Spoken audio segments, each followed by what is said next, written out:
It's always a good time to be better together, and it is officially time to start thinking about back to school. It means it's time to get back into a routine, and that includes planning meals as well to help us break all of that down and what it should look like. I have Joanne Slavin, a professor of food science and nutrition at the U of M. You're going to help us adult really well today, and I'm very excited about that. Before we get into some of these tips, let's just break down some of the benefits of having proper nutrition for our students, because, you know, they got lots going on.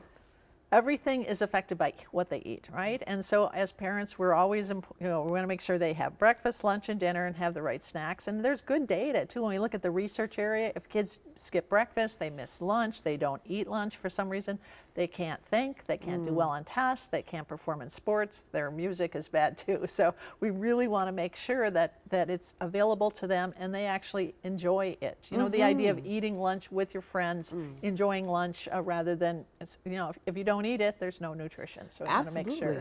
You know, I talk to so many of my friends that are parents or maybe caretakers of kids, and so many people get so overwhelmed with, okay, when do I go grocery shopping? Okay, when do I pack? What do I pack? What are some tips that you have?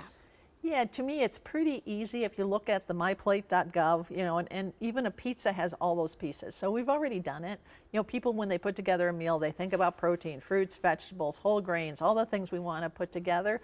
So I think parents sometimes feel like they're not doing the right thing. And every time there's a new media thing, oh, I'm failing, I need to do better. But getting the kids involved, I think, is really important too. You know, this idea that as they learning to cook and, you know, being involved in gardening and things like that makes them much more connected. And, you know, at the U, we always want to get people into foods and nutrition. And most of that is kids that learn to cook early and have more role in putting food on the table. I love that you said that, because what's that old adage, like, you know, instead of giving a person a fish, you got to teach them how to fish. Right. What is the age appropriateness, I guess, that you think that people should start trying to teach their kids how to cook and how to, you know, fend for themselves in the nutrition area? Well, I think, you know, I grew up on a farm and I was in 4-H and got to cook a lot and do it and can and do all these things that we get to do, but it's never too early. You know, even little kids, we talk about introducing them to foods and, you know, vegetables and stuff that a little kid will try things, but it takes like 10 tries before they might like it. So I think parents a lot of times give up. They're like, oh, my kid didn't eat this vegetable, but that's okay. You know, like they're going to learn, and if they grow it, or they go to a farmer's market and then help prepare it.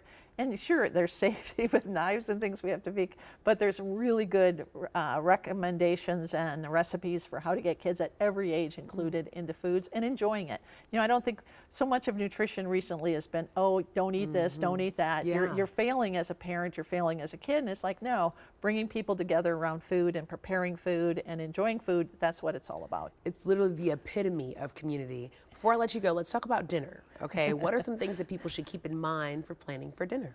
Be ready, you know, and I think things like hot pots and things, so don't, when you get home, you're too busy, right? And when you're working, you have kids, it's too much, so just have a plan and have things in the refrigerator. So, and the foods, you know, it's this idea that present the meal to the kids and help them involved, get them involved in that, but don't worry about it. But if you get home and there's nothing there, there's not a plan, and somebody's got to do a lot of work to make a meal, convenience foods. You know, there's a ton of foods out there, delis, takeout food. It's okay. It's not cheating. So telling parents you can still put together a nutritious meal and everybody will enjoy it together, and you'll have more time as a family as opposed to cooking a gourmet meal that will take hours. So, you know, make it easy on yourself and enjoy the family time. Yeah, smarter and not harder. We like that a lot. Thank you so much for being with us. And of course,